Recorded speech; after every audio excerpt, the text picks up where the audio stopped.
අපේ රට මොකද්ද මොන ආණ්ඩුවද තියෙන්නේ? සෝෂලිසම් කියන සමාජවාදය තමයි. අපේ ලංකාව ඩෙමොක්‍රටික් සෝෂලිස්ට් රිපබ්ලික් එක.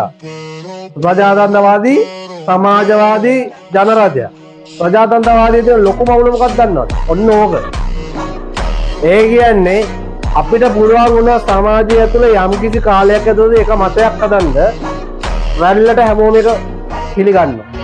එහෙම තමයි ගෝඨාභය රාජපක්ෂ වගේ කෙනෙක් අපේ ලංකාවේ ජනාධිපතිලා ඔක්කොම ඉන්නේ එහෙම තමයි. කියන්න දෙයක් නෑ. අනුර කුමාර වුණත්, ගෝඨාභය රාජපක්ෂ වුණත්, මහින්ද රාජපක්ෂ වුණත් එහෙම ජනාධිපති වෙන්නේ මේක නිසා. ඩෙමොක්‍රසි නිසා. ඒ කියන්නේ ඩෙමොක්‍රසි සිස්ටම් එක ඇතුළේ දැන් ඒකේ වැරද්දකුත් තියෙනවා. කමියුනිසම් කොහෙද තියෙන්නේ? කමියුනිස්ට් රාජ්‍ය මොනවද ලෝකේ? කොමියුනිස්ට් රාජ්‍ය මොනවද තියෙන්නේ? චීනේ.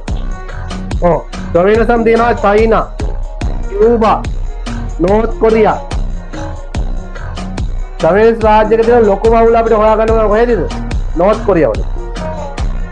ඇයි ඒ?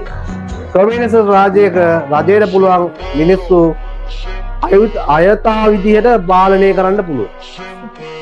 ඒක තමයි කිම් ජොන්. දැන් මේ නෝර්ත් කොරියාව වල මේ නැෂනල් රිලිජන් එක මොකක්ද? ඉස්සෙක් වගේ ගියොත් ඒ කතාව හරි. කිම් ජොන් උන් තමයි. හරිද? නෝර්ත් කොරියාව වල බයිබල් එකක් ළඟ තිබ්බොත් ඒක මරණ දඩුවම හම්බෙන්න පුළුවන් වැරද්ද. නෝර්ත් කොරියාව වල රිලිජන් එක කිම් ජොන් උන්. ප්‍රෙසිඩන්ට් තමයි රිලිජන් එක. ඒ කියන්නේ ප්‍රෙසිඩන්ට් තමයි වඳින්න ඕනේ. ප්‍රෙසිඩන්ට් තමයි දෙවියෝ. ඒක අපිට එන අවුල්නේ. මට ඒ වගේ හැබැයි පොඩි කාලේ ඉඳන් මිනිහෙක් එහෙම හැදුවාම උටේ කවුලක් නැහැ. රටේ ඔන්නේ කවන්න පුළුවන් ක්‍රම තියෙන 10යි. ඒ 10න් එකක් කපන්න ඕනේ පිරිමි කට්ටිය, ඥාන කට්ටියලා 10ක් හරි 15ක් හරි තියෙන්නේ. ඒ 15න් එහාට කපන්න බෑ. හරිද?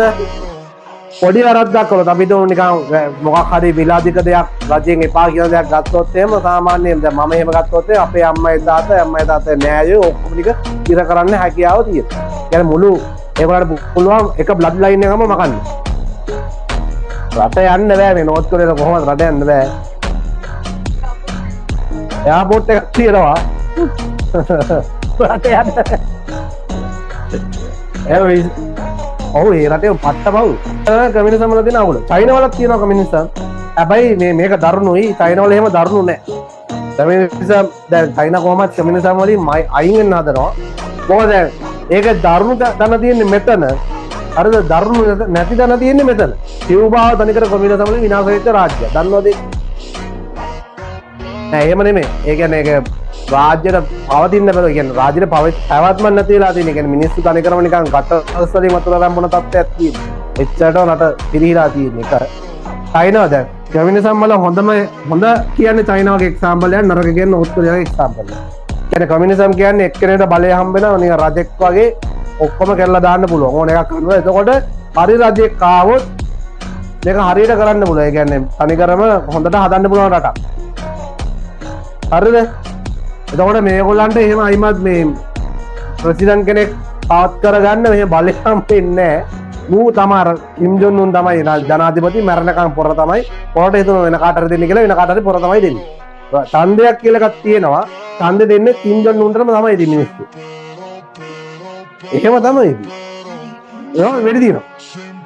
කමියුනිසම් වල තියෙන අවුල ඒක. හරිද? සෝෂලිසම් වල තියෙන අවුල තියෙන්නේ එක හැමෝටම එක විදිහට සලකන්න ගියාම අවුලක් තියෙනවා. හරිද? දැන්ට ටිකක් හොඳ සිස්ටම් එකක් කියන්නේ රෂ්‍යාව වල අර මේ ඩෙමොක්‍රසි වල තියෙන අවුල මොකක්ද? දැන් ඉන්දියා ඩෙමොක්‍රටික්. අපි ඩෙමොක්‍රටික්. ඇමරිකාව වගේ රටකුත් ඩෙමොක්‍රටික්. හරිද? අපේ වගේ රටක දැන් මම ඉස්සෙල්ලා කළේ මම පොඩි එක්සැම්පල් එකක් පෙන්නනවා. මම ටක් ගාලා මැනිපියුලේට් කළේ. අන්න ඒ වගේ අපිට පුළුවන් මිනිස්සුන්ව මැනිපියුලේට් කරන්න. ඒ කියන්නේ අර හරි දෙයට වඩා ඕනනම් වැඩිපුර මාකටිං පාරක් දාලා වැඩිපුර පොඩ්ඩක් කෑ ගහලා වැරදි දේවල් ප්‍රොමෝට් කරන්න පුළුවන්.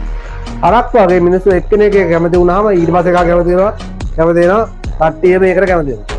ඩෙමොක්‍රසි වල තියෙන ලොකුම අවුල ඒක. මොකද ඩෙමොක්‍රටික් සිස්ටම් එකක් තියෙන රටක මේ හරි අමාරුයි. දැන් අපේ රටේ ටිකක් දියුණු කරන්න අමාරු වෙලා තියෙන තෝකම තමයි.